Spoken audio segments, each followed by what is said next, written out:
Over the years, I've had the privilege of talking to some incredible global gurus. Today, my luck is in. I'm actually going to speak to a leading light in the world of spirituality who happens to be a giant, and she happens to be a woman. She has a following of 2.5 million people on Facebook, 1.5 million subscribers on YouTube, and she is amazing.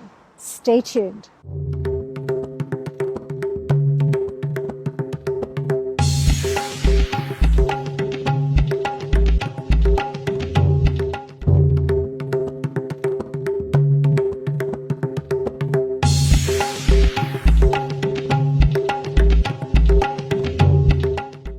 Namaste, Shivani Ben.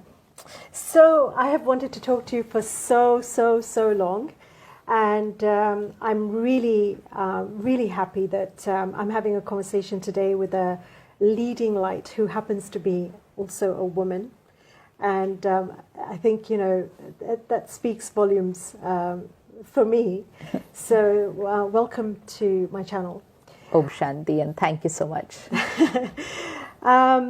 I have a load of questions for you, and we've just been talking a little bit off camera. I have so many questions for you, and one of the questions that I think I'm going to begin with, what is the secret to opening up our bhagya, our destiny? We've grown up believing everything is predestined. We've always heard it.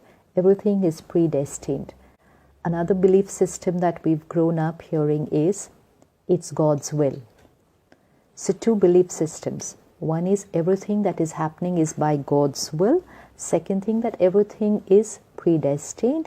Third is that as is my karma, so is my destiny. Now, if we look at these two belief systems, that everything is being decided by God, and second is everything is as per my karma. They're absolutely contrary. In one option, God or the Supreme Power is deciding my destiny. Second belief system, my destiny is as per my karma. Just needs to reflect and think about it. If God was deciding our destiny, and which means your destiny, my destiny, and everyone's destiny, and the destiny of the world, then we know how the world would be. Yes. Nothing but perfect. Right. Nothing but perfect. We wouldn't have untimely deaths, we wouldn't have had war, we wouldn't have suffering, we wouldn't have disease, we wouldn't have conflict, because God is writing your destiny. Even if we had to write someone's destiny, we would write it perfect. Second, as is my karma, so is my destiny, which means the energy that I create in terms of my thoughts, words, and behavior. Karma is not only just my behavior. Karma is my thoughts, which is invisible karma, then words and behavior. Why it's so important? Because sometimes we take care of our words and behavior, but we're not taking care of our thoughts and feelings. So I could be very nice to you in my words, but I could be very judgmental about you in my thoughts. And then if I check my karma and I say, I was nice to her, and I don't evaluate myself the right way and my karma. And then when things happen in my life, I say, why did this happen to me? So I question my destiny. Why did this happen to me?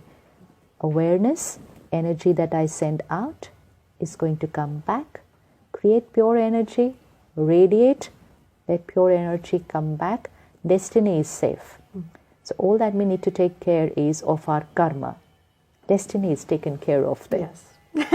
I think the challenge with that aspect of it is very much, as you say, it's the thought, the realm of thought is something that we don't tend to think, actually, funny enough, much about.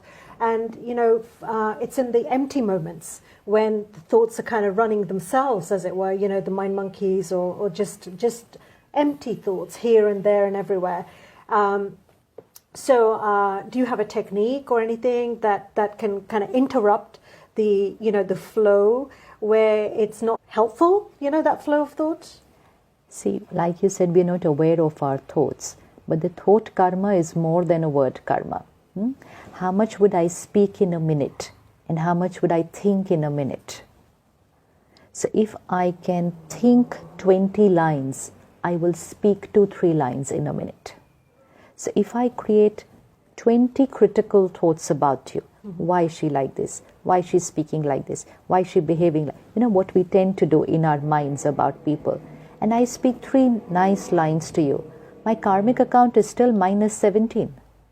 So I radiated 20 negative thoughts to you, and I radiated 3 beautiful lines to you. But I'm looking only at the 3 beautiful lines and saying I was perfect to her, my karma was perfect, my relationship should be perfect.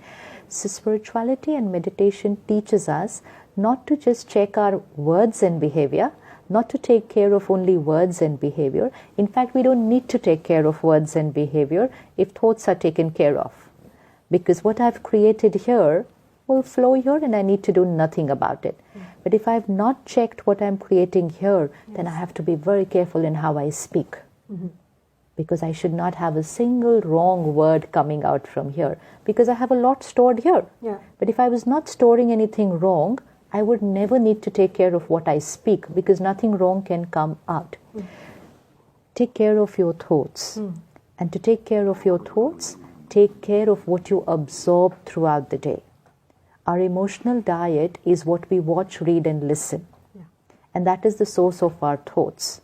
So if I watch, read, listen, people being judgmental about others, people being aggressive, people creating violence, people ridiculing others, if that's the content I absorb, whether it's from media or social media, then that's my emotional diet. Like it or not, I will create similar thoughts during the day. If I watch crime or if I watch crime-based serials, then fear is my thought. So if I want to create pure thoughts, right thoughts, consume pure content. So I think what you're saying, the answer to the question of, the secret to like springing open your bhagya is to really, really pay attention to what's going on in your thoughts and, bring those back to, because it's not, we're not perfect and we do have, thoughts random coming, going, judgments arising. Thoughts don't come random and go. We are the creator of every thought. We are the creator of a thought. There's no randomness at all. There's no flow or stream of consciousness. Each one is being created by us. Just pause and check. Who's going to create our thoughts? Thoughts are not coming from outside in. Thoughts are getting created inside, radiating out into the world. So I am the creator of my every thought in response to your behavior, in response to situations. But I am the creator of my thought. Once I'm aware of that, then I know what to create. But if I nurture myself on a daily basis, then I'll always create a right thought. So if you just give, let's say, 60 minutes to yourself every morning. One, to nurture your mind. That's what we do at the Brahma Kumaris. 1 hour in the morning. First is study. Study means we will study content. That is spiritual knowledge, which is about the soul, about God, about karma, about my relationship with God, about values of contentment, compassion. 1 hour study time. So that's the content that's gone in. And then meditation. Contemplating on that, churning, implementing it during the day. 1 hour, remaining 23 hours taken care of. After that, just need to pay attention that I don't go. You're right. That's the part I'm talking about. That's just attention. That sometimes something takes you away from that, or in those empty moments when you're not focusing on it at that point.